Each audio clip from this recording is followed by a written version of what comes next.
allegiance to the flag of the United States of America and to the republic for which it stands, one nation under God, indivisible, with liberty and justice for all. As required by Montana law, members of the community are given an opportunity to make brief comments to the board on any matters not included in the agenda. Individuals wishing to be heard shall first be recognized by the chairperson. Individuals, after identifying themselves, will proceed to make brief comments.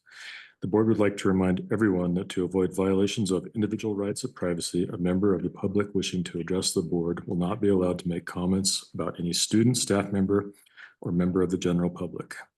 No action may be taken on any matter discussed during the public comment portion of the meeting until such time as the matter is specifically noticed on an agenda and the public has been allowed the opportunity to comment. Do we have any comments on non-agenda meetings for this evening? Non-agenda items for this evening? Thank you. I think Frank's waiting to get in. Carrie, did he get in? I don't see him. You make sure he didn't try to do the Microsoft Teams or something, that he's in Zoom.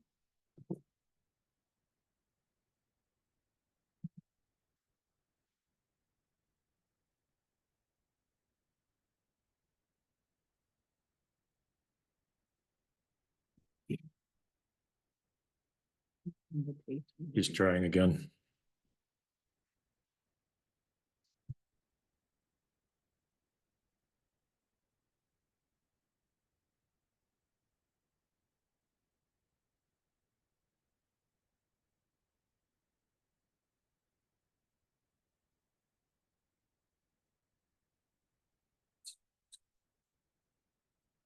It should be the Zoom link that's in the description of the because it's the meetings invite that I sent.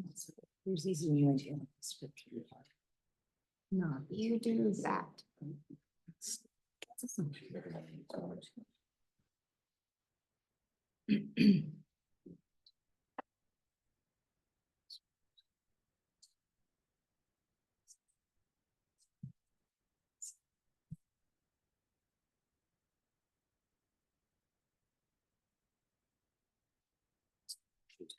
This is Stevens.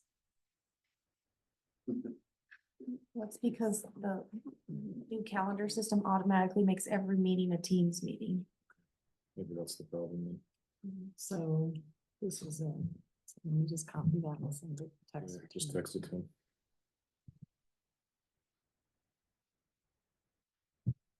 So we're gonna switch to Teams? Yeah. We are sending you the correct.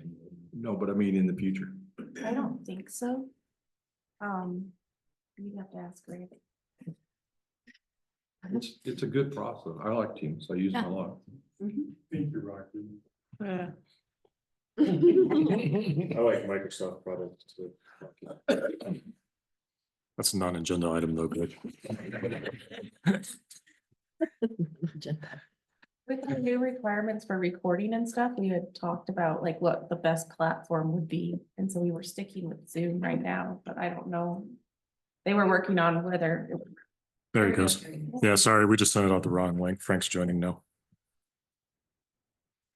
Teams is like. I like Teams. All right, so let's begin with our first and only item on the agenda this evening, revisions to board policy 3510, school sponsored activities. We need to begin by having a motion from the board. I move to approve revisions to board policy 3510, school sponsored activities. I'll second. We have a motion and a second. Typically in this section, we would revert to the public for comment, but it seems like we've been having better success and public comment if the board actually asks questions of the person presenting, and then you guys have some time to think about it and then come back and make comments as well. And then finally, we'll come back to the board in case we have any further comments before. Okay, 1 second, Frank.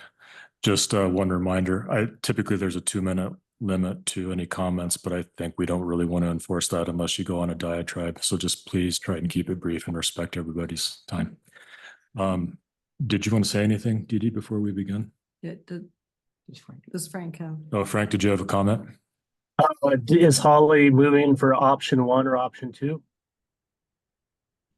we have two options, option one and option two. Um, Sorry, I don't have my, Option one and option two. No, that's the procedure. So you're only gonna vote on the policy. so I don't have to include that in my motion.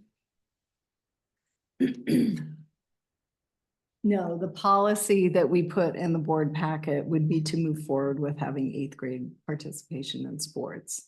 So the policy, the draft policy that's in there that you made a motion to approve. So it's for either all sports or, No. The It's for this. procedure will outline how many sports it's for. Okay. The policy just is a general board policy that says, yes, eighth grade participation can be I think considered. that's what Frank was asking. And then, us. yeah, and then the procedure is separate and that's determined by the superintendent according to the board policy, the way it's written. But in order for you to make a good vote or a knowledgeable vote, you have to know what the procedure is. So we'll be discussing the procedure and talking about that, what you want that procedure to look like prior to you voting on the policy. Does that make sense, Frank? No, it doesn't. We're back to where we are on Monday, where the board isn't driving out the decision. I think it was fairly clear that some of us were good with volleyball and wrestling. I'm not sure if others were or not. But we're just leaving it back where it was and not in board policy. So no, I don't think that's what the purpose of rehashing this out was again. So the procedures that were presented at the last meeting, which would not get voted on by the board, there were questions from the board about that, questions that we needed to go ask the attorney and some revisions that the board was asking for in that procedure. So we've brought those revisions back. That is what we need to discuss now prior to you voting on the policy. So that'll be the discussion that we move forward with. So we were going to describe those changes. Right, because you talked about maybe only having two sports instead of all sports. Does that mean we'll have two votes then? No. Because you don't vote on the policy. Procedure. I Procedure. mean, the procedure, sorry. You don't vote on the procedure. You're just going to vote on the policy, but you don't want to vote on the policy until you're clear what the procedure is. Okay. And so the questions were about what should the procedure say? So we've brought back information from the attorneys about some of the questions, brought back some different possible language that we can discuss. Once we agree on what a procedure might look like, then it would be the right time to vote on the policy. So can the procedure change without, once the policy's been approved? Procedures can change. I think we have brought this procedure to the board. So if there were any changes that were going to be made, we would bring those back to the board as a matter of practice. But you have two sets of procedures. It's not a concurrent thing. So you're saying that like you can do whatever one you want after you walk away from here. If we No, approve the whole- No, we're going to agree on a procedure prior to you voting on the policy. So how can we agree on a procedure if we don't have a motion for it? Because you don't need to vote on it. You can agree on something, but you don't need to vote on it. But we, on every other policy, we always vote on the P, which is procedure. So So, we vote on the policy and we vote on the procedure. so this isn't designed that way. I mean, there are a lot of procedures that we have in place that are connected to policies that aren't attached to a school board policy. So it's not designed that way. We can rewrite it as board procedure and attach it to the policy. We can also just agree on the policy, and if down the road we wanted to change, or the procedure, and down the road we wanted to change it, we can come back to the table.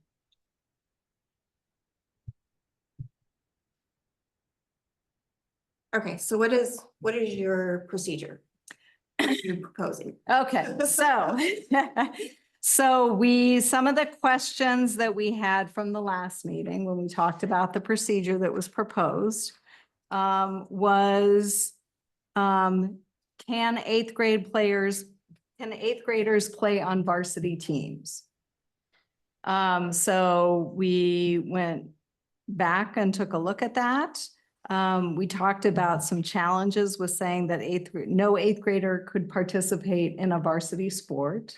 One example of that is wrestling, where you may compete with a teammate and you end up wrestling varsity that week. And then you go back and compete with your teammate and your teammate ends up wrestling varsity that week. That's just the next week. That's the way it's created. So for us to artificially say a person on the team couldn't participate in that would, it wouldn't flow with how wrestling is set up.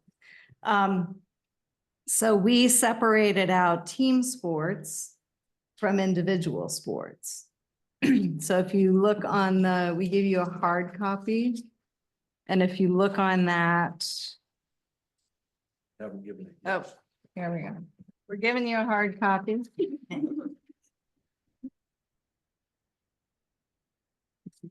Mhm. That in, so Frank can see it online? Mhm. Yeah, it's right here. Oh, Yeah, it is. no, okay. It is. I just want to make sure. So we broke them down by team sports, which eighth graders could not participate on, and individual varsity sports, which eighth graders could potentially participate in. To try to address that question.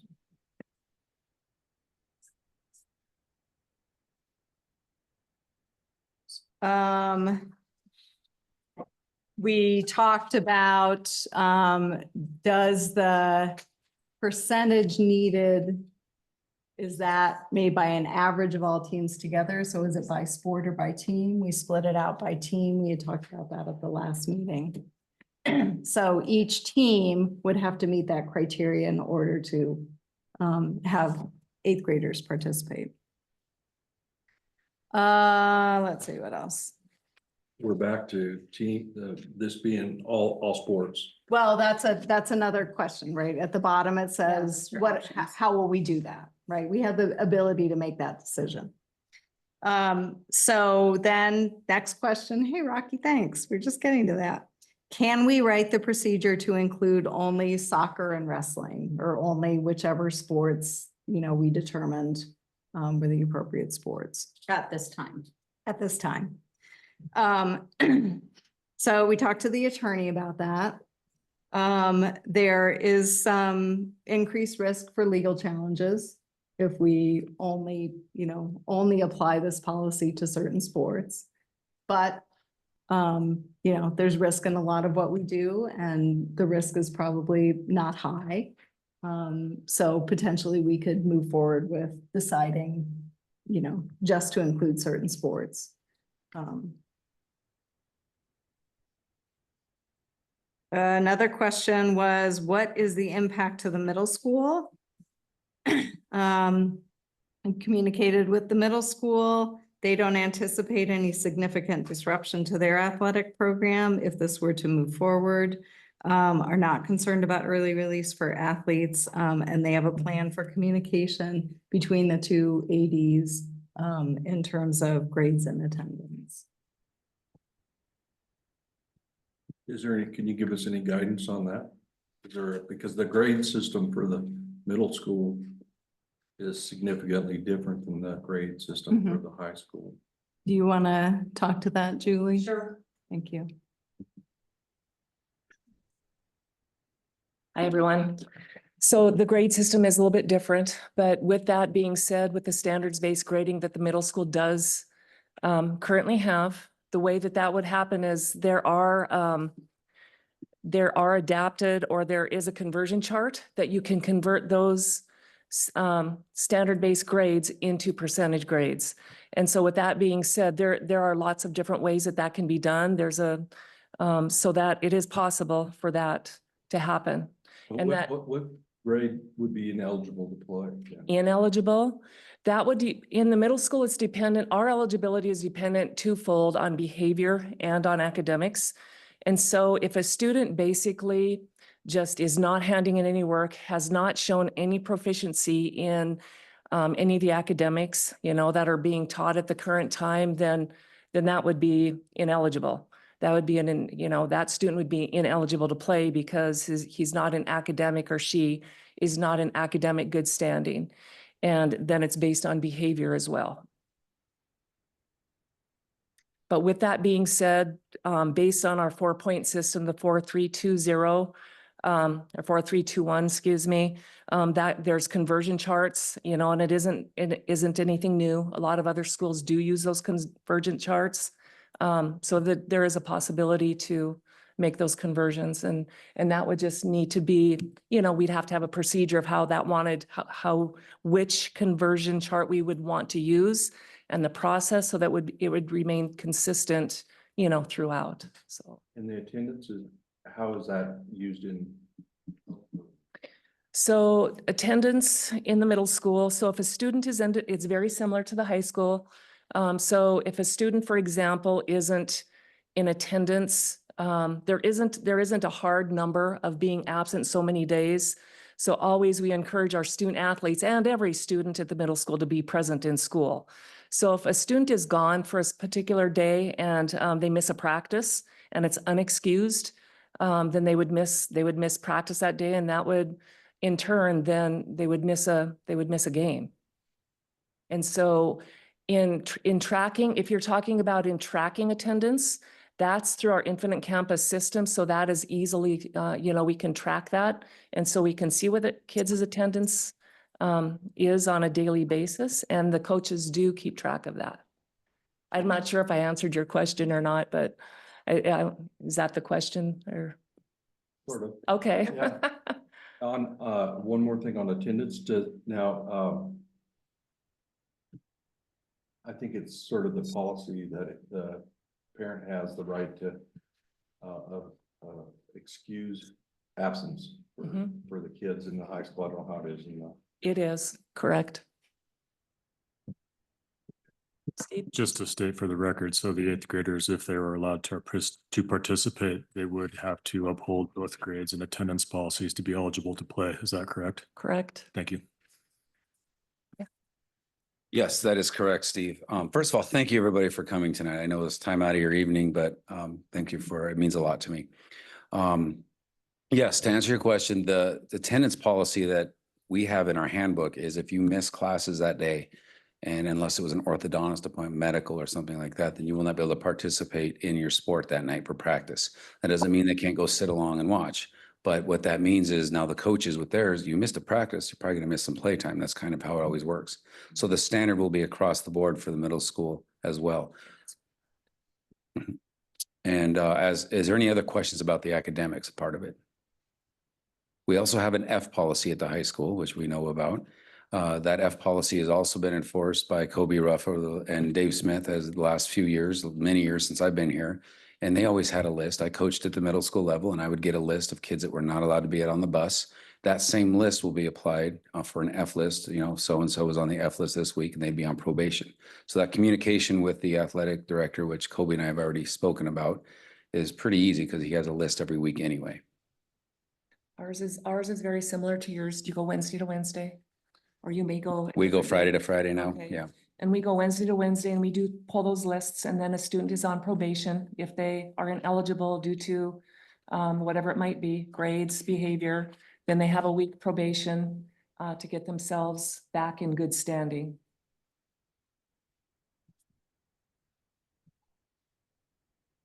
Any other questions for Toby and Julie? Okay. I think we should probably bring it back to the community for any comments. If anybody wants to come up and say something, you're welcome to. Just please march up and state your name and let us know how you feel. Thank you. Thanks, Liberty. Hi, Liberty Brown. I feel like over the last 48 hours, I've become an expert in Title IX. And so I just wanted to point out a few things to you guys that maybe might be important or might not. Title IX, we were worried the other day that if we didn't allow all the sports that we would be in violation of Title IX.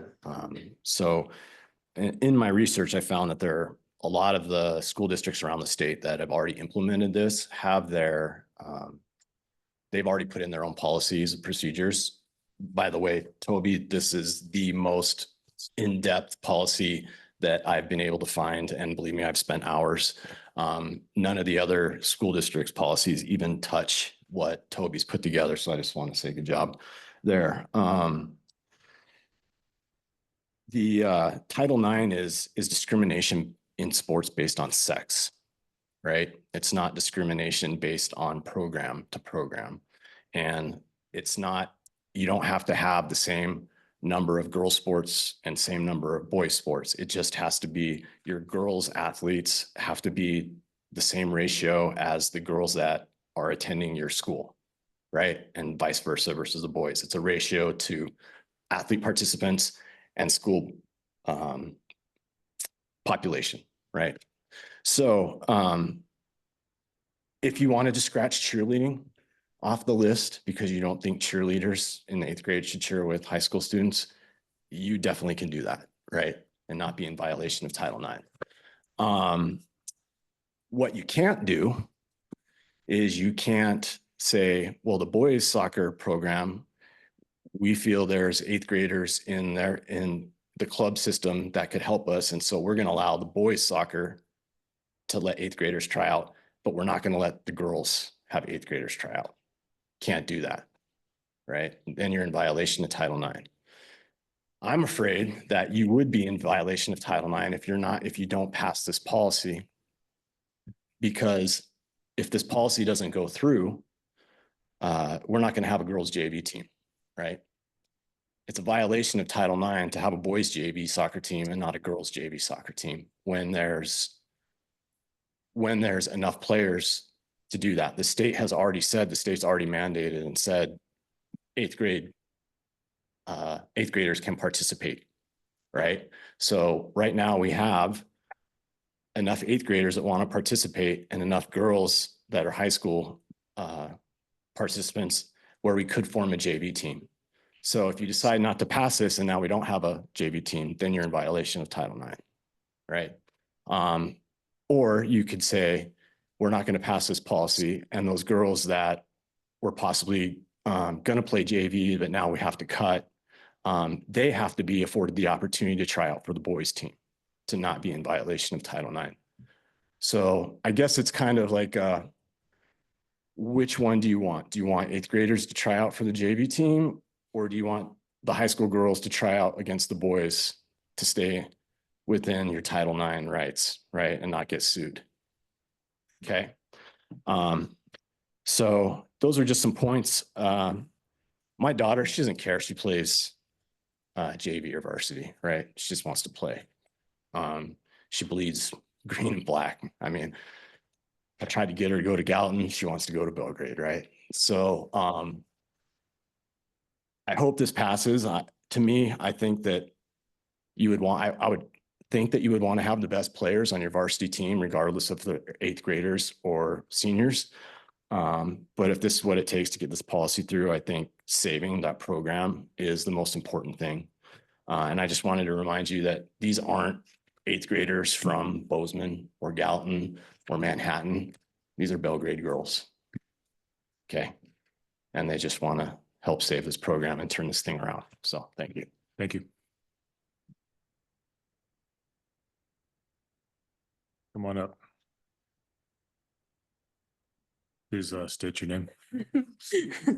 Hi, my name is Tracy Minue, and I am actually here at the request of my daughter, who is at soccer practice right now. She asked me to read this statement for her. My name is May Minue, and I'm a sophomore at Belgrade. I was on the girls' soccer team last year, and I'm really excited to be back this year. During the summer, I was able to train and get to know some of the 8th graders. I was disappointed to hear that they weren't able to play. I have no doubt most of them can hang and even excel at the varsity level. As we are also short on numbers this year, having players that are able to be in the program for an extra year would be very beneficial. I put trust and belief in my coach's decisions, and they are 100% correct in thinking that 8th graders should play. I'm aware that there could be negative drawbacks, but we cannot ignore the negative situation that is happening even as we speak. We need more players and to build this program. So those are her words. On the way here, I just asked her, I was like, how would you feel if you got beat out by a student that was younger than you? And like a 15-year-old, she said, oh, that would really suck.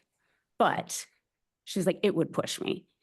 And I think that having a program where girls are pushed and working hard can only lead to good things for this community. I would really encourage the board to resist the urge to tinker with the policy that MHSA spent a lot of time and deliberation in putting together. I think they spent a considerable amount of time and effort figuring out what was going to work well. And I think it's working well in a lot of communities in our state. And I think that having these girls come out and push hard is just really good for our program. And I encourage you to approve the policy, and I encourage you to let the 8th graders go for it. It'll only help everyone. Thanks so much. Thanks for your comment. Hi. Jamie Klatt. I teach at the middle school with Julie, and I'm also a mom of an 8th grade student. And I guess I would just say that I hope you don't just open it to soccer and wrestling, but consider other sports as well, like girls basketball. I could be wrong in this, but I know that their numbers are small also. Am I right there, Toby? So I completely support getting it going for soccer, but not just those 2 sports, because it's a program that needs to build throughout the community. Working with kids every day, I hear that negative mindset of we're always losing and maybe we should just transfer to Gallatin. And it's like an opportunity that I see where it's like, let's bring this back around. Let's build a program. It's like starting a redshirt freshman. It's giving those 8th graders an opportunity to have 1 more year of growth. And I see that as a positive thing. So I'm just hoping you don't limit it to 2 sports, because there's numbers needed in other areas as well. And with that being said, it's like, well, okay, well, boys basketball has lots of numbers. Girls basketball does not. How do we choose? You can't choose because that's in violation of Title IX if what Mr. Brown has said is correct. I would use the professionalism at the discretion of the coaches that you have hired, because they are professionals. And I think that they would know how to go about it the right way. And in the attendance policy that Julie was talking about, as a teacher, we collect our data weekly. We pull it, the secretary pulls it, we get the report. It's very easy to say, this kid's not eligible. So I just hope you consider them all. Thank you. Thanks, Jamie.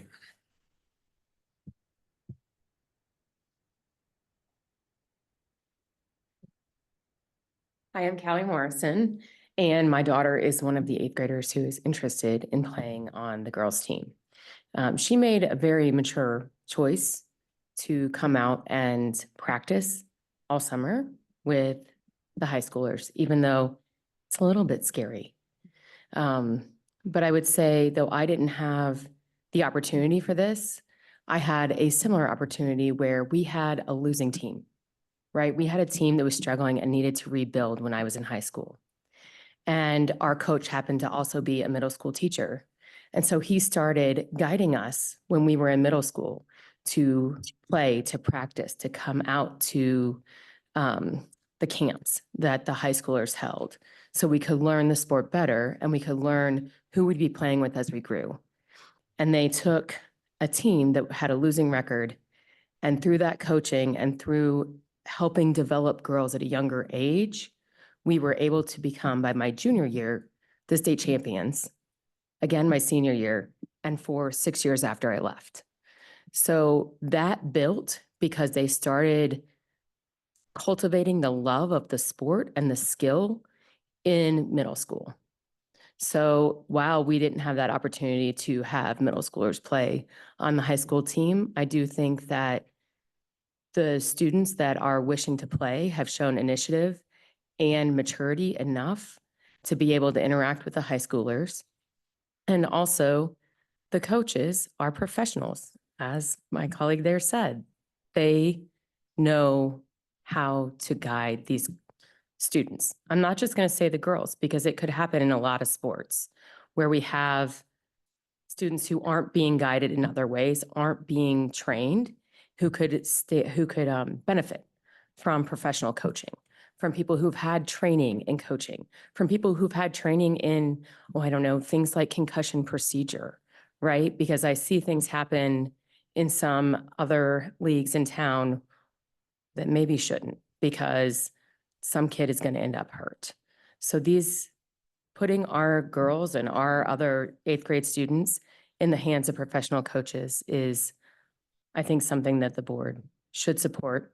And I'll also say, as an educator, it is really important to support the social emotional growth, and sports is one way to do that. 49% of female CEOs played competitive sports.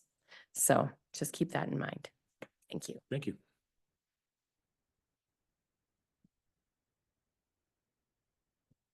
Thanks for coming up. Adam McDunn, my daughter Maddie is a senior this year. I apologize. I should have came Monday. That these 8th grade parents got up here fighting for their kids. There should have been some upperclassmen's parents here. And then also listening to you guys' meeting, I realized that I have some perspective. I went to a small school where there's a lot of times kid rolls an ankle on the team that you're playing the next night, and now there's no JV game. So it doesn't just hurt this school, it hurts the JV programs in other schools too, because those kids aren't getting as much playing time either. My daughter Maddie, when she tried out as a freshman, was a swing player to start. But by the first game, there was a couple of injuries, a couple of girls were out. She ended up got to play, and she ended up starting 14 of the 15 games they played that year. She handled it. She was fine. Had a great group of seniors. Steve's daughter was one of them. But it still took some time for her to earn their respect and trust, where if she would have had an 8th grade year with them, she would have hit the ball running on that front. Those girls would have known her. They would have known who she was, what she was about, trusted her more, and had a little more respect for her. And it would have happened sooner in the season. And having a redshirt freshman is a very good analogy season to kind of ease into it would be good. It would have benefited her a ton. The other thing a lot of people don't know about her is she is young for her class. She very well could have been an 8th grader that year that she didn't. And she played 14 games of varsity and played 90% of the minutes. So she stood up to it and handled it and was fine. And I know a lot of kids aren't, but that's where the coaches come in, and they're not going to put them in situations where they're going to get in trouble. The feeder programs that you guys talked about, Coach Robert kind of, I don't want to say sugarcoated it, but not as bad. In soccer, I can speak for. I can't speak for the other clubs. It is very biased to the Bozeman schools, and not just in that they cater to them, but it's tough for the parents here. I worked out at Four Corners when Maddie was playing club soccer, and I'd have to come all the way here, get her out of middle school, take her to practice, and then I'd sit there with my laptop and do some work. A lot of parents don't have that option. The days my wife had to do it, she had to come from downtown Bozeman all the way here and then take her and take time off of work. A lot of parents can't do that. So it's not just that they in there and they kind of cater to them, it's a big time commitment. And having these 8th graders have a red shirt season like that, where they could play some JV and stuff, would be good. And it would include the kids that, even if we had a good club here in Belgrade, that they can't afford to do it, because it's, the travel commitments and stuff like that on the weekends. The upfront fee is nothing compared to $500 to go to Pocatello or Jackson Hole or whatever. I mean, that's what you spend every weekend when you go on some of those out of town tournaments and stuff. Even the friendlies, it's, you got to go to Billings. It's $50, $60 in gas to go over there. So I'll leave out the shopping in Shields. So. The other thing that club doesn't do in soccer is they're playing in their age group. It's 07s, it's 06s, it's 05s. So they're not playing against some of that, the 3 or 4 years older, and seeing the physicality of it and the speed of play of it. And if they could ease into that a little bit where they're actually on the field and seeing, hey, that ball comes hot, it would help. And get them ready. So when they are freshmen, they're ready to go. The only thing I would disagree with is the varsity only, and just because, my daughter basically at an 8th grade age played well at the varsity level. And, I'd hate to see kids like that have a chance that could do well and get that experience, miss out on it. But, it's not a deal breaker. Having the JV program, having that redshirt year where the kids can kind of ease into it and get some team spirit going around, not around a club, but around Belgrade soccer. So thank you for your time. Wanted to cover Robert's butt a little bit. It wasn't him that said the programs were biased towards Bozeman. It was me. So I know you still work with him. I don't want you to have to deal with something I said. Hi, I'm Brandy Wheeler. Last time I was here, some of the shoot downs that the board did and what they were saying after you guys closed it to us really actually hurt. The fact that one of the board members doesn't trust the parents, doesn't trust the coaches, doesn't trust Toby, Dee Dee, Trey, enough to actually make an adult decision on the behalf of our children. And I'm not talking just girls, our children, that we would put them into harm's way and put everything else above their safety. I trust you people with my kid. I trust you with my school. But you don't trust me to say my daughter is okay to play. If I honestly felt that she wasn't, I guarantee I wouldn't put her in that situation. And I know Toby wouldn't put her in that situation. But you guys aren't even allowing us to give them that opportunity to do this. The fact that we're comparing what we're doing right now to 50 years ago and how it used to be. That's not right. This is different. We're a bigger school. We don't have enough children that want to come out for sports. That's okay. We're trying to feed from another source. All right. If we have enough people that are willing to come out and do this, let's do it. Because I have a feeling if you guys say no, you are going to kill all of the sports in our school because you're killing our coaches by telling them you don't trust them to make a good decision on the behalf of our kids. Thanks, Brandy.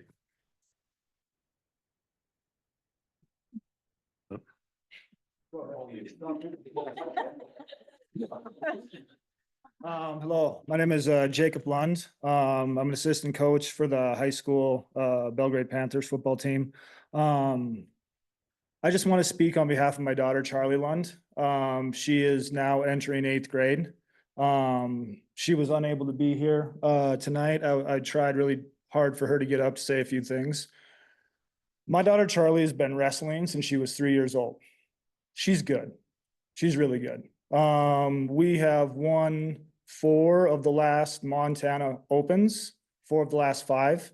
From the time she was 3rd grade, 4th grade, like really getting into it, we have had talks, dreams, wishes about becoming a 4-time state champion for Montana, girls wrestling. And then when girls wrestling broke off and became its own individual thing, the excitement grew. What was it, 2 years ago when this policy was enacted by the MHSA for 8th graders being allowed to compete? In 3? Okay. So when this policy was enacted by the MHSA, we even got more excited. Now we're not looking for 4, we are looking for record books. We are looking to become one of the first 5-time state champions. It's never happened in Montana. No one's had the opportunity. I just hope that you guys really consider, I mean, I'm speaking selfishly for myself and my daughter. But I do believe that everything that these people have said before me, is fair. It brought up some very good points. And, I would just hope that you consider giving a child the opportunity to become part of the record books, whether that happens or whether it doesn't. I mean, it's going to be fine either way, but it is her dream to do such. And I just feel like she should be given the opportunity to do such. Thank you very much. Thanks. Come on up, Robert.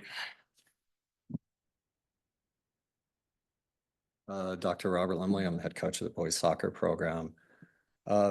Thank you for taking the issue on again. Because I can't tell you how badly we need this and how sorely we need this. Smallest school in the AA, other schools are doing it.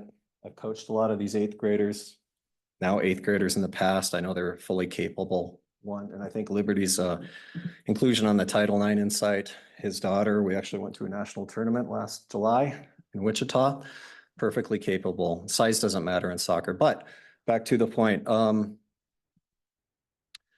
You know, we're the trenches on the ground. We got the boots, you know, in the trenches, and we see what's going on out there every day. And we have intent to grow the programs in a manner that puts Belgrade on the map and make us competitive.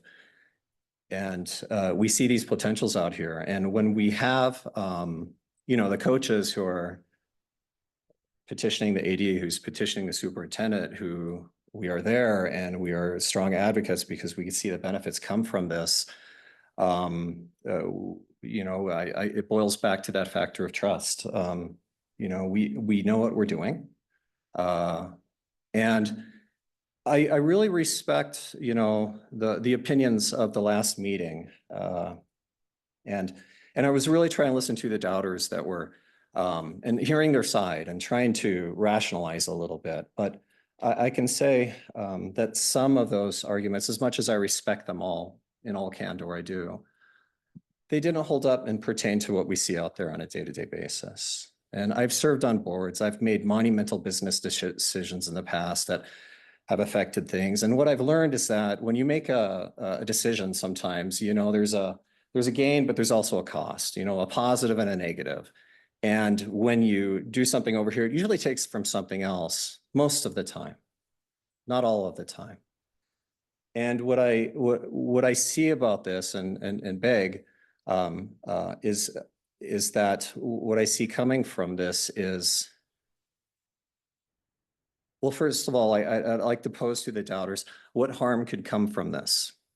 What harm could come from passing this? Because the way that I see it, it is a total win-win. I don't see a negative. It's a very rare circumstance.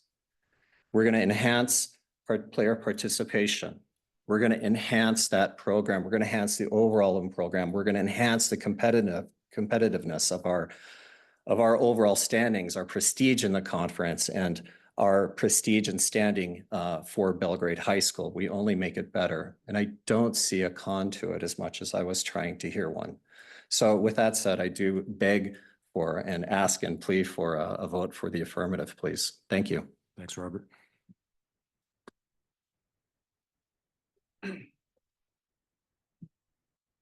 Bryce Weatherston, head wrestling coach. Holly, good to see you. We missed you on the last one. And Joanne, it's good to see you in person. So, you know, a little bit about myself. I graduated out of Belgrade in 2013. When I was in the program, when we were Class A, we had an awesome coach. His name was Randy Schramm.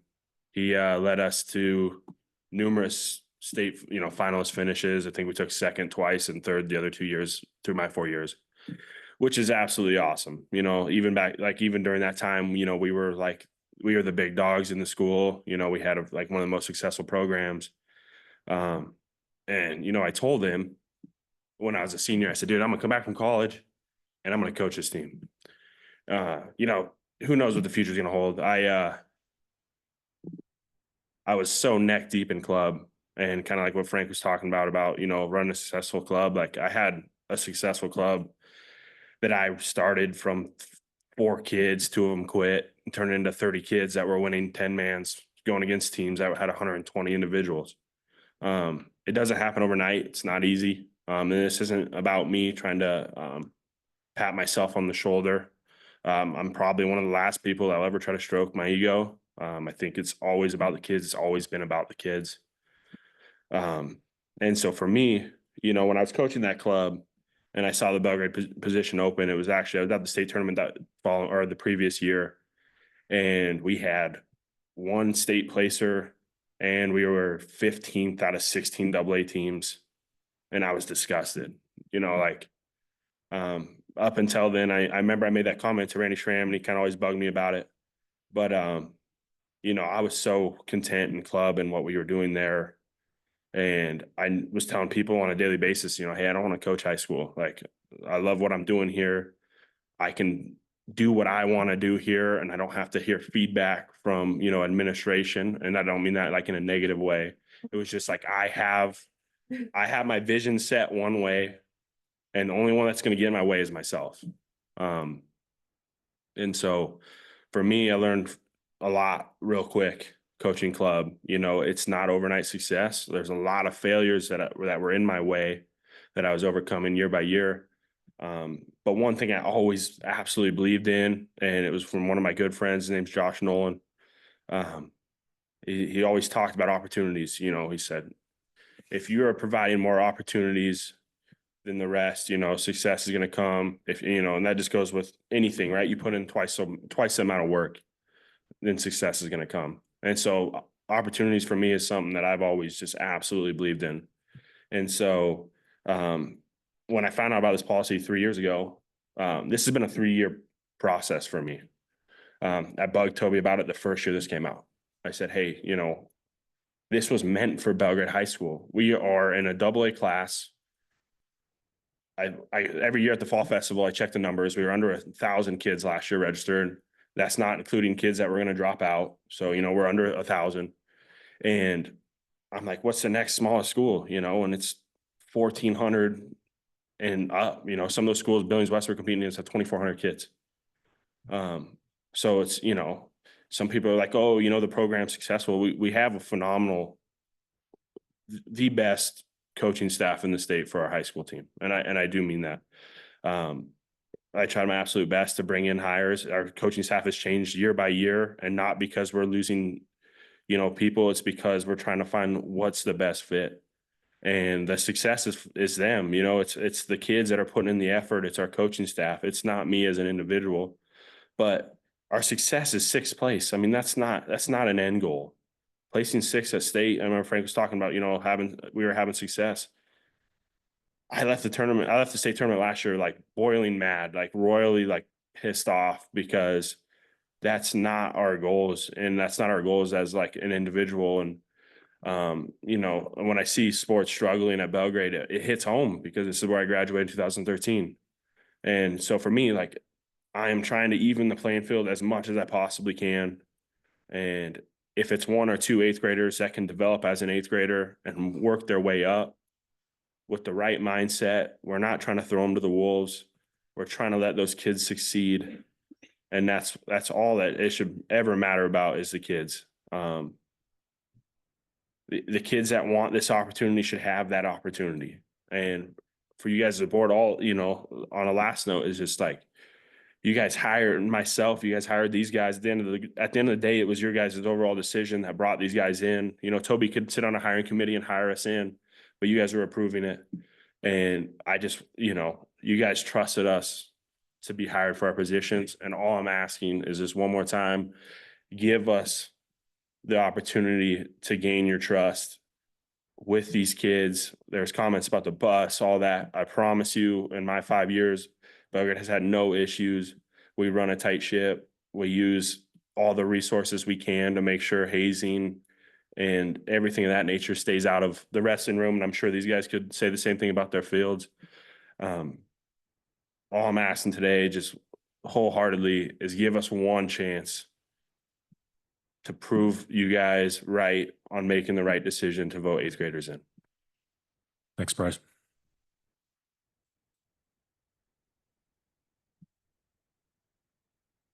Good evening. Hey. Jason Wheeler. couple things. I can't beat some of what these people have said. I mean, fantastic facts. I'm just going to give 2 words, excitement and culture. Excitement is we have numerous young athletes in this room right now that are super excited to have that opportunity. You know, we have an opportunity to start a new system here that I am excited also if we can get that going. Like I said the other day, Belgrade used to be dominant in girls and boys soccer. We've fallen off a little bit. Now we have an opportunity to build those programs up. Culture. Coach Weatherston just talked about his wrestling program, and I think that he needs a little more props on that. Here's the deal. He has got a great culture. We have new culture in this valley, and specifically we have a tremendous culture in Belgrade High right now in football, basketball, girls basketball. We've got a lot of great culture building. We have 2 new coaches that came through this program who know the good culture, and they will instill that winning culture and have prideful, respectful young athletes in the future. Also, I see that the culture begins with us. And that's why I'm really hoping that you guys determine that 8th graders can play. My last point is I'd really like to see, other than football, because MHSA has said no football, I'd like to see it open for other sports. I mean, my daughter would love to play basketball. She played at the high school basketball camp and held her own against some of the bigger girls, older girls. Is she going to make varsity? No. We're going to be honest. But she's going to get that experience, get that coaching, get that information, understand the Belgrade culture that we're trying to build in this community right now. We have a great community. And I'd hate to see people even consider going to Gallatin if we can keep them here. Thank you. Thanks. I think we're, Clay, did you want to say, we have more, 2 more? Okay. Come on up. Hi, my name is Jamie Swenson. I'm a parent of 4 Belgrade students. My oldest is an 8th grader, and then I have a 7th grader and a 3rd grader and will be kindergartner. I also previously taught in the district for 17 years. I've taught in the middle school with Julie. I've taught at the elementary level. So I guess I'm just here to say that I hope that you as a board give this opportunity to all athletes in the most least restrictive environment possible. We need to trust our teachers. We need to trust our coaches. And I guess that's really where I'm at with things. These are the professionals, and we were in the trenches. And this comes with heavy heart, but the lack of trust is one of the reasons that I'm no longer with this district. We fight hard for the kids, and these coaches are fighting hard for the kids, and their parents know what's best for them. I know what's best for my child, and I know that there's going to be houses that there's going to be tough decisions and tough conversations that are going to have to be had, where maybe the child wants to go out and the parent doesn't think that's right for them. But that's not for the coaches to make that decision, and that's also not for the board to make that decision. That's for the parents. And so please consider this an opportunity for all sports, as MHSA has written the policy other than football, and put trust into your staff that you have hired. Thanks, Jamie. Clay?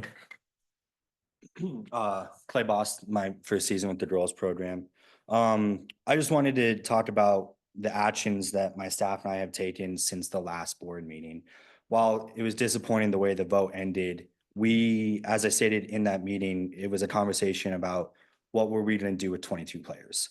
Were we going to be forced to make cuts? Were we going to be forced to ask players to stay in the program, but maybe not look at game time, and all those conversations? And the solution we came up with was to canvas. We spent the next 3 nights working every avenue possible to find any and all girls that would be interested to come out, because we refused to make cuts. That's how dedicated and how much we cared about still making sure this program went in the right direction. So the new approach I'm going to take is I'm just asking for some help in making that process easier for myself. I will still do all the work and my staff will still do all the work to welcome any and all athletes. But if it could be a little bit easier by allowing a different demographic of athlete the opportunity to participate, it would make everything much easier, much better. The program could grow at a 5-year rate instead of a 4-year rate. We could spend time these 4 days focusing on training and conditioning and game management, all the things that gets a program ready for a season, rather than having to split time into trying to make sure we can field a JV team. So these girls that came out and already put in all that effort are rewarded with the opportunity to participate. So please just give us a little bit of help in all the work we're trying to do to better each and every program here at Belgrade High. Thanks. Getting near the last call. Does anyone else have any comments they'd like to make before we bring it back to the board for discussion, further discussion? Board members, do we have any questions we would like to ask Dee Dee or any points of clarification we would like to make about this policy? I would really like to see the procedure come to the board. I feel like all of our other policies, the board has always approved the procedure. I feel like that is board decision of approving the procedure. Okay. I mean, That's my opinion, so I'm stating it, and I have a lot of respect for that, and I think because it's something of incredible conversation that, that makes some sense. I think that, the school district has thousands of procedures that we follow that are not attached to board policy.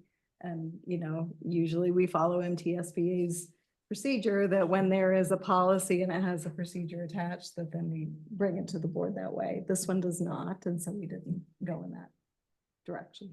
I still feel like it should be through the board, but that's my opinion. I don't know if anybody else has that.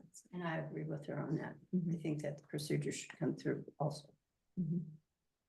Rocky, did you have something you wanted to say? You started and then you. Yeah, sorry. You're all right. That's all right. No, I just was curious. Couple of things. One was maybe just a quick understanding of why you brought the all sports version here, and because when we had the dialogue before, we kind of made it was pretty clear that they were really just looking at 2 sports. So a question on that. And another question for me is how you're going to manage the high school kids.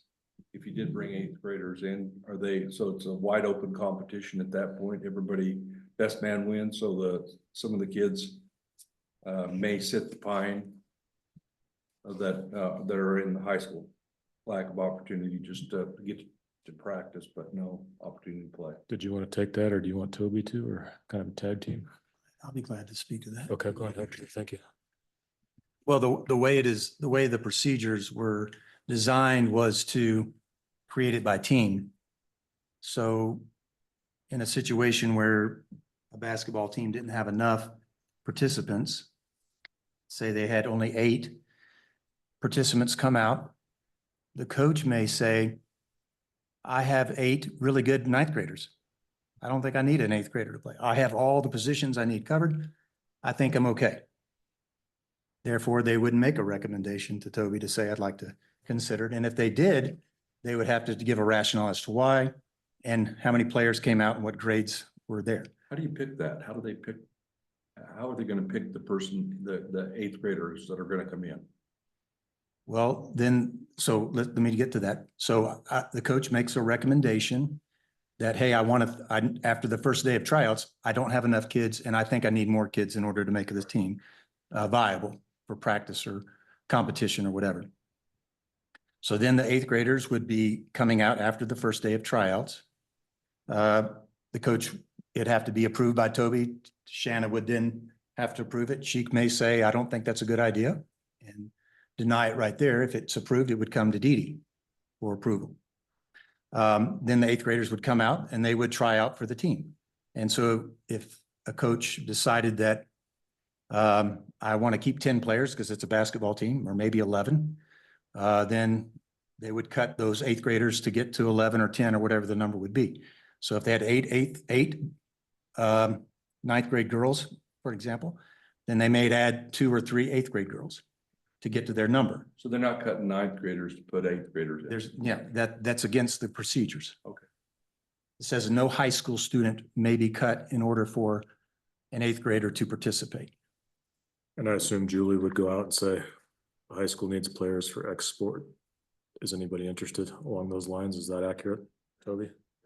So we're, You gotta get the word out, yes. Yeah.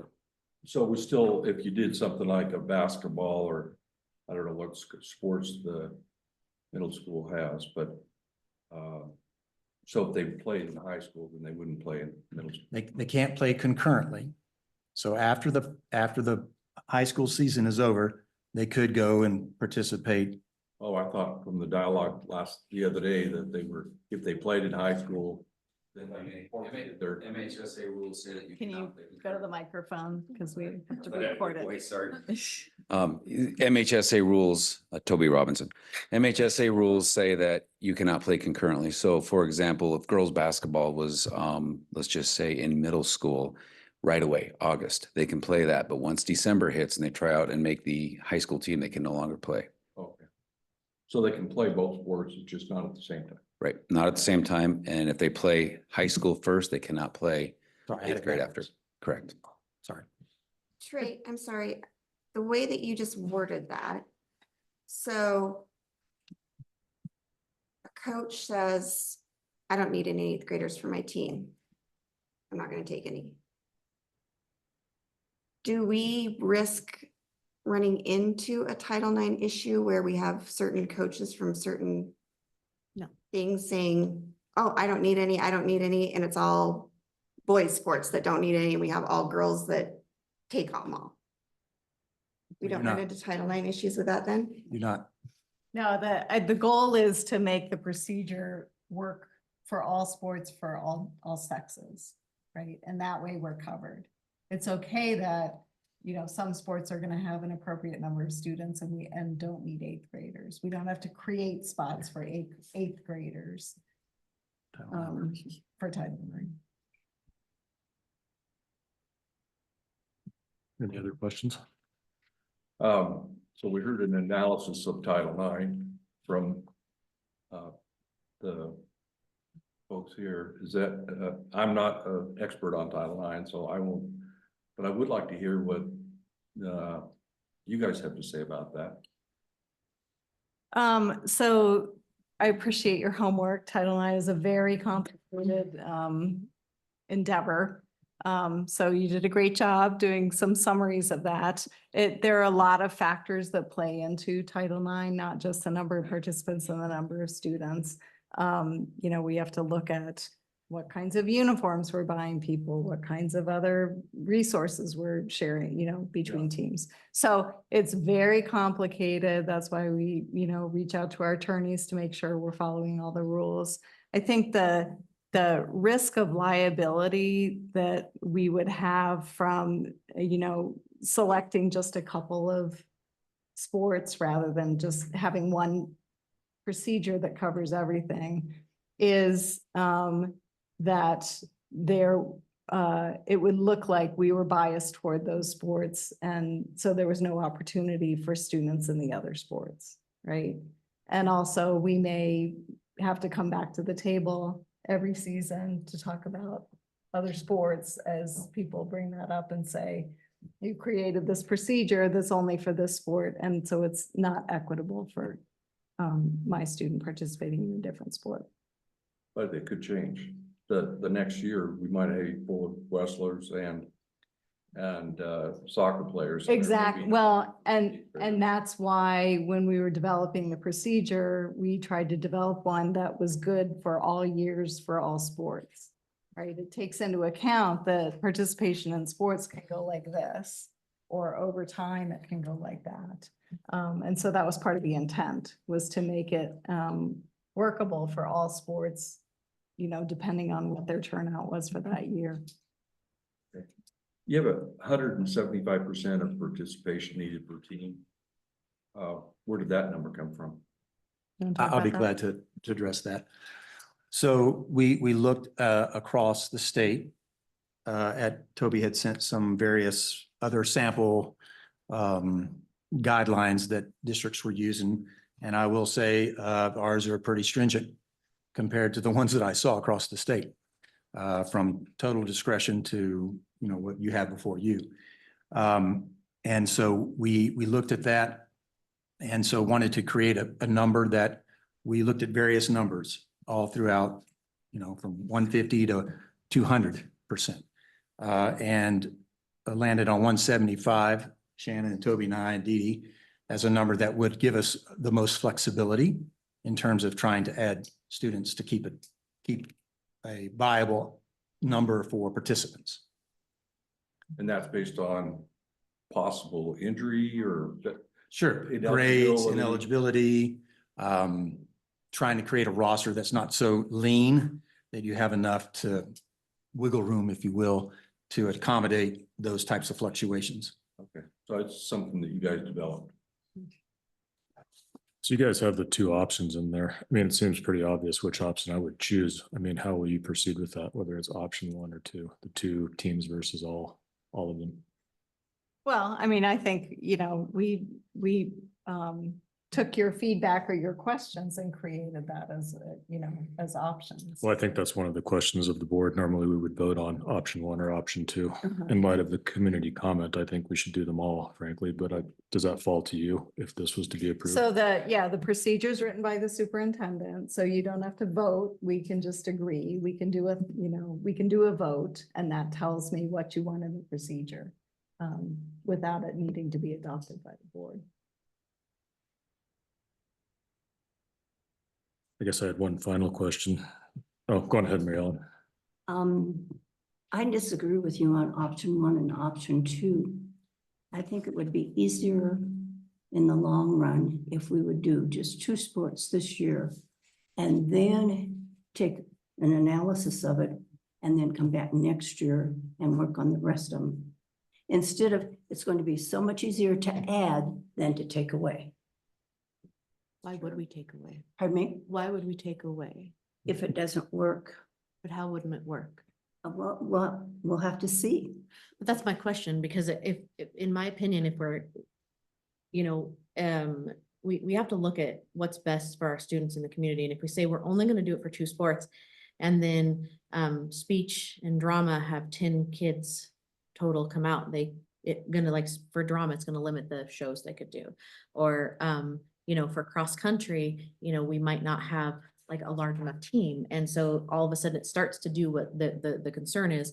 We start to lower our ability to build these programs. And that is a concern of mine. And I do agree that our job is we've hired our superintendent, we've hired our coaches, and we're putting this in their hands of knowing the students, knowing the needs of the teams, and then the parents themselves knowing the needs and what is and isn't working. And I think if something is not working for an 8th grader that is in a sport, it is truly up to that parent or the administration or the coach to pull that individual student out.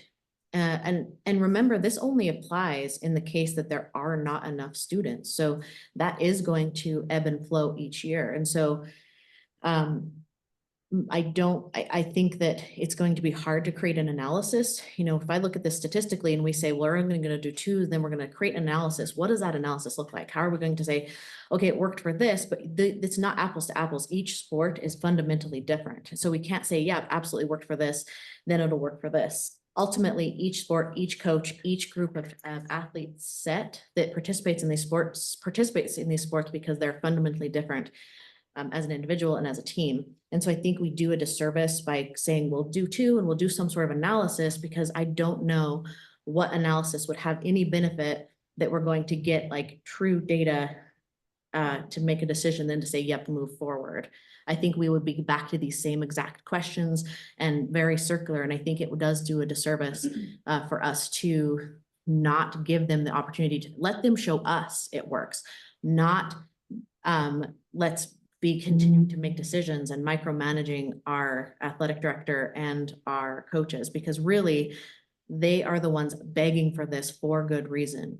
And across our state, you know, as I was doing a little bit of research, pretty much every district, AA district, is there one that hasn't implemented it? There's only one that has. Oh, well, I thought. None of them have done it except for Butte.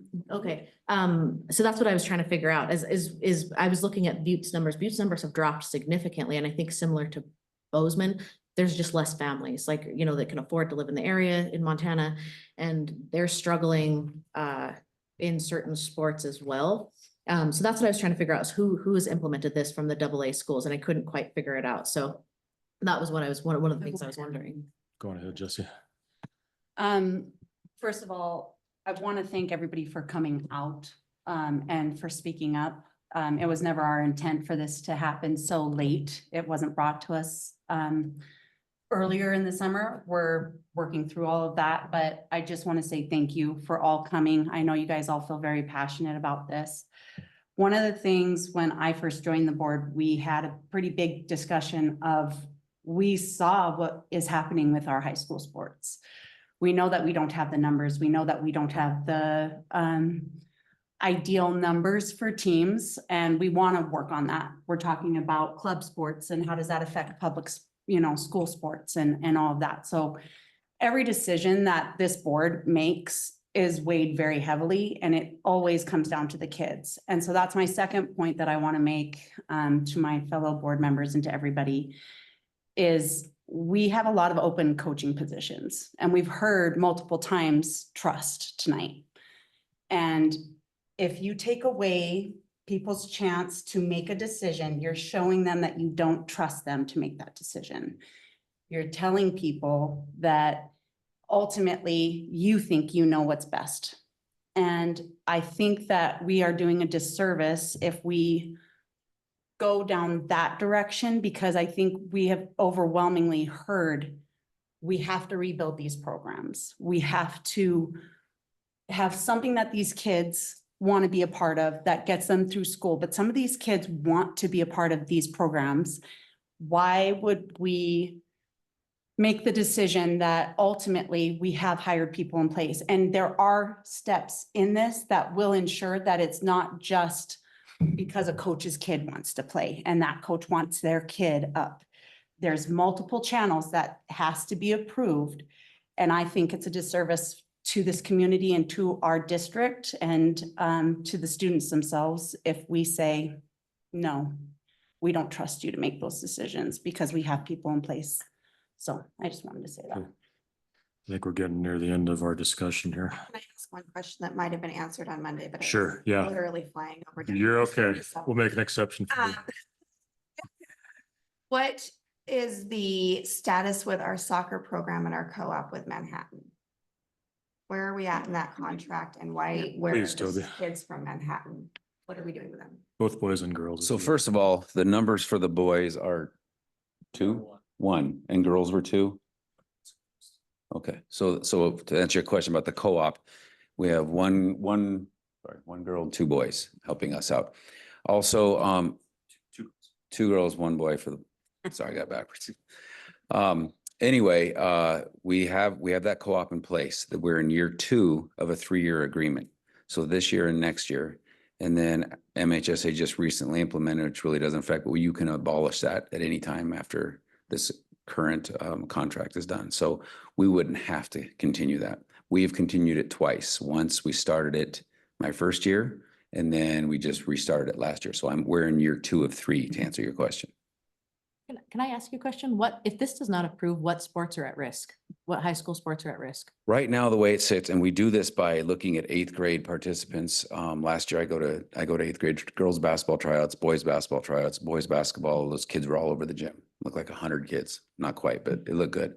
Girls, 17 went out in the 8th grade, and that's 17 in middle school that say, "Oh, I'll try it." High school is more serious, and they know it, and it's quite a dedication. You don't have a Christmas break, so that brings a lot into light. So we see not a lot coming out, and if we had 17, that would be absolutely amazing. But we don't really see that really happening, because usually you get 30 out for 8th grade, and you get maybe 8 that try out. So that's usually the numbers for it. So it'd be girls basketball the way it sits now. Boys basketball looks pretty healthy. Girls soccer, boys soccer. Speech and debate, we mentioned that earlier. We had 3 participants last year. We went from 28 to 3 in 1 year. So with that drop, I mean, we set up tables at lunch and trying to get people involved. We have an interview on Tuesday for our head coach.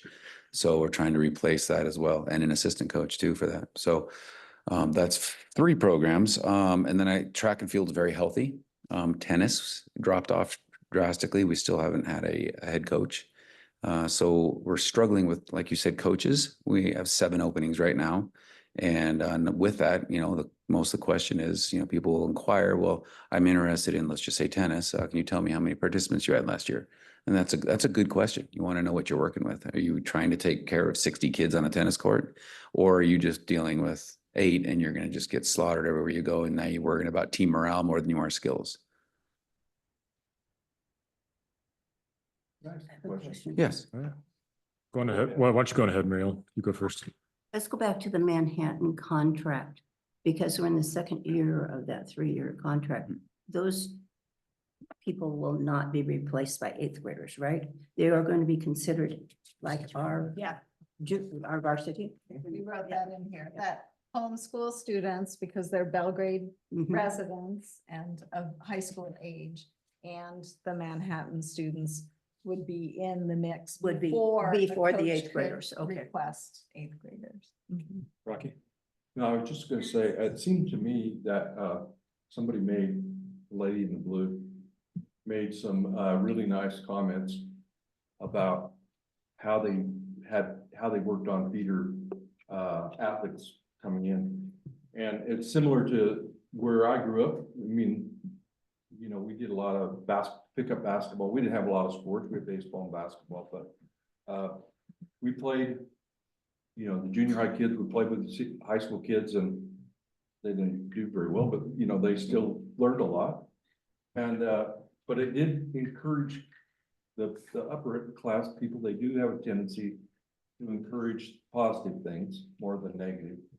So that was always a good thing. And I think it's the sort of thing, like you were talking about your club, your wrestling club, where you've got a lot of kids that are really coming up and going, and your daughter's doing quite well. Maybe I got mixed up on all of that, but I know there's clubs out there that are doing that. It just seems like to me, particularly for soccer, that during the summer you would have, opened that up for a lot of these young kids, maybe even, elementary or something like that, just to get them a chance to see what the skill building things were. And you're brand new, so maybe that's something you did, or maybe it's something that you plan on doing going forward. May I answer that? Yes, please. I'd be interested to understand. Yeah, so this summer, coming in as a new coach, I did put together summer trainings. I ran strength and conditioning 2 mornings a week, and then open field technical training 2 nights a week. And it was open to all high school athletes and 8th graders. Okay. Yeah, so some of these 8th graders and their parents that were here tonight were out at, if not all, most of those sessions over the summer. Can you talk about the commitment that was? Yeah. Too quick? Yeah, so if I'm not mistaken, I'm remembering correctly, it was Tuesday, Thursday mornings, an hour of strength and conditioning, various agility workouts, conditioning activities. Monday and Wednesday night, an hour of technical training followed by 30 to 45 minutes of open field scrimmage playing.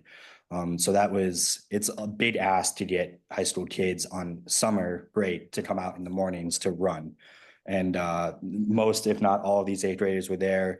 Most, if not all of my returning upperclassmen players were there. They would come out to those summer trainings in the evenings. There were nights when I couldn't make it, and I asked some of the upperclassmen to run it. And if I wasn't there, I would get text messages and emails about if it was still happening and all that stuff. So the dedication and desire was there over the summer. Well, I think that's the kind of program that really hopefully builds some interest. And maybe even 7th graders would have been a good choice. It's fair, yeah. If they had some skills that, made some sense to you or what. Thank Yeah, you. that Thank is- you guys for doing that. Like, my daughter's really shy, my freshman, and you can't underestimate the power of familiarity and being invited to participate and how that will increase numbers. Did you have anything else you wanted to? Gotcha, but we got a board question real quick. Just super brief. We also, in addition to that, We also hosted a boys-girls soccer camp, mid-July. We've been doing that since I've come on board here. It's a 4-day program, twice a day, 2 hours a day. A lot of fun too. It ends in a water balloon fight each time. Excellent. We have a board question. Frank, did you want to ask your question real quick?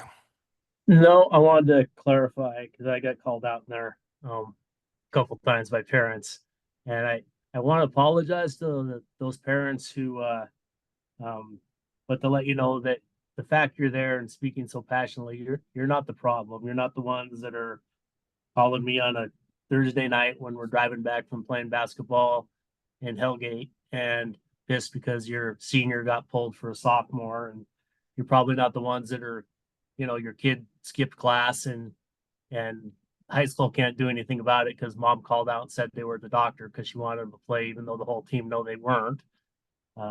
That's so it's not the parents in the room that I think about as a board member. It's the people that I've heard from, witnessed the last 7 years. And that's what gives me pause on that. And I'm a little disappointed more than a little disappointed that the procedure was treated like I don't know, it seems like an afterthought. It seems like we certainly usually have procedures that accompany policies, especially when they're of this interest and magnitude of the board. So that's disturbing. But and I said I'd support this for the wrestling and volleyball just because I don't know that that's anything we can fix as a board. Just we can't do anything about it at the middle school. The clubs dominate that world, but the rest of it, I think we should try and deal with. And I think we ought to try this for the foreseeable future until that changes and maybe numbers go up. But I think we ought to try it for the two sports. But I'm not necessarily in favor of it across the board. It kind of I still have the same problems I had with it Monday. That hasn't changed.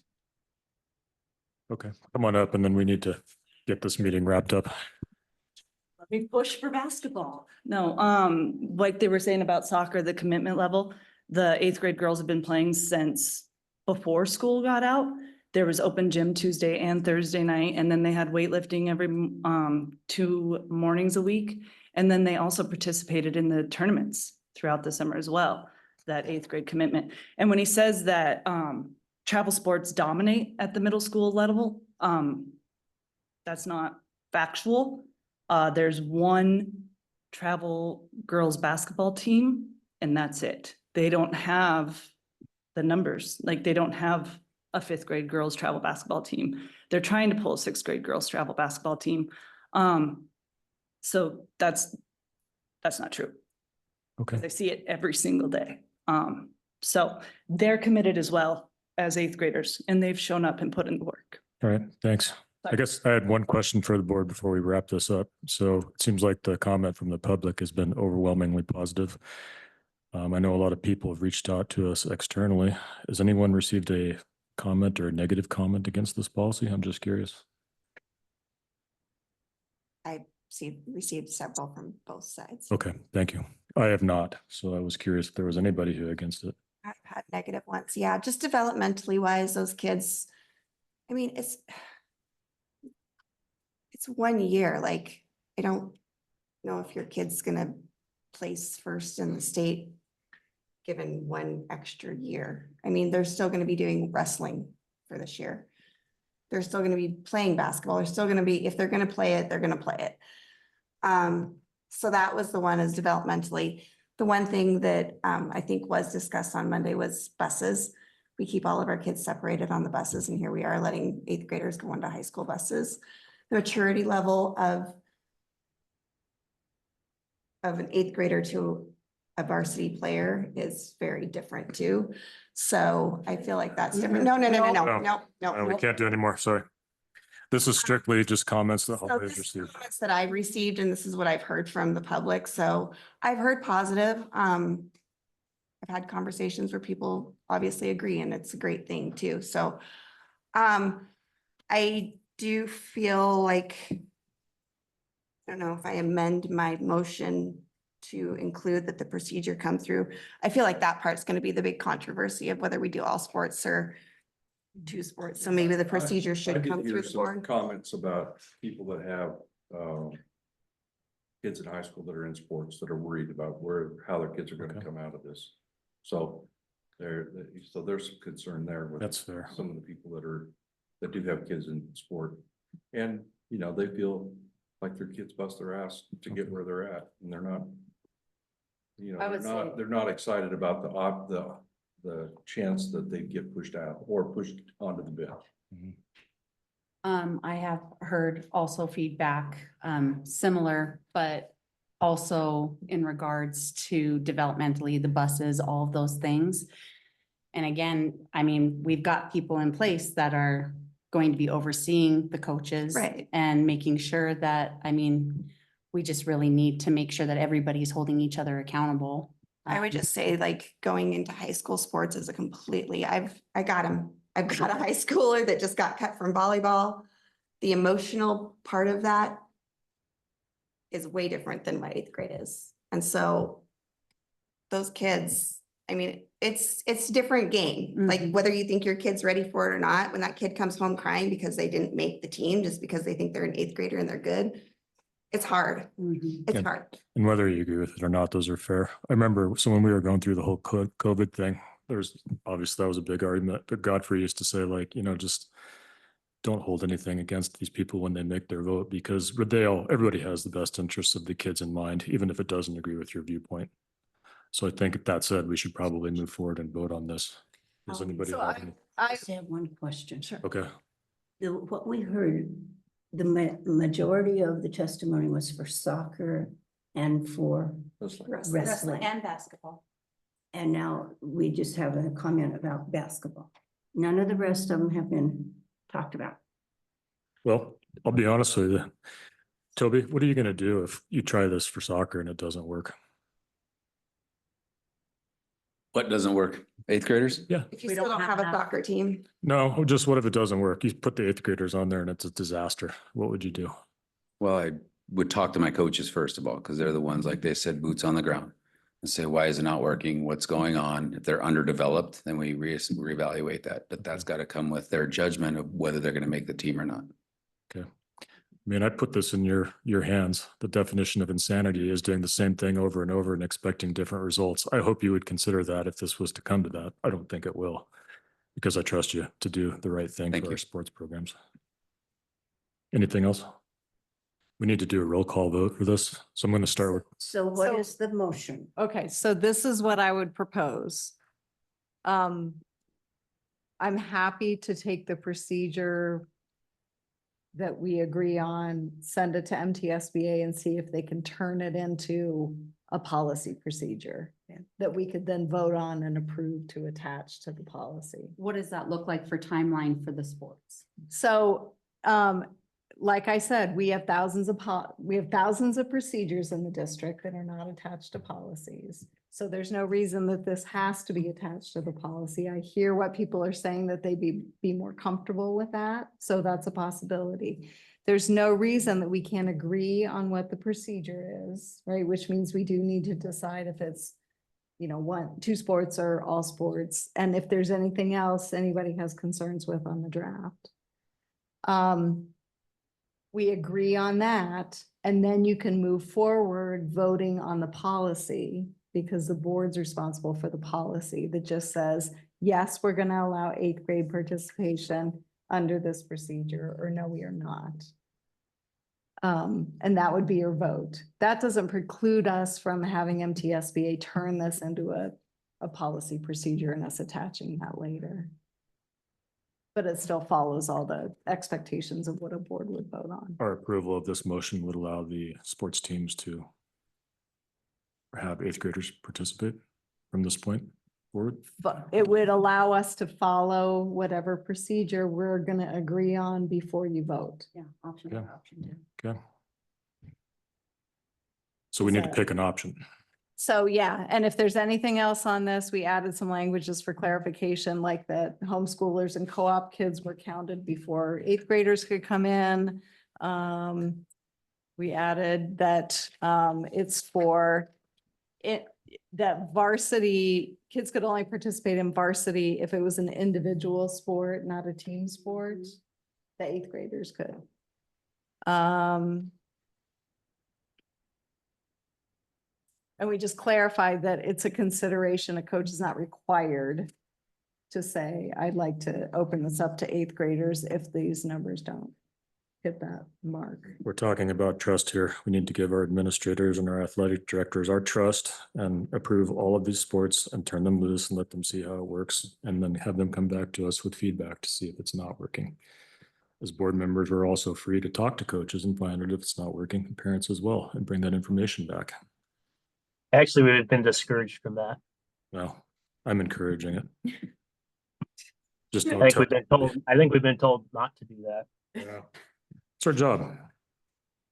Yeah, it's our job. I think you're gonna end up in the same spot you did the other day.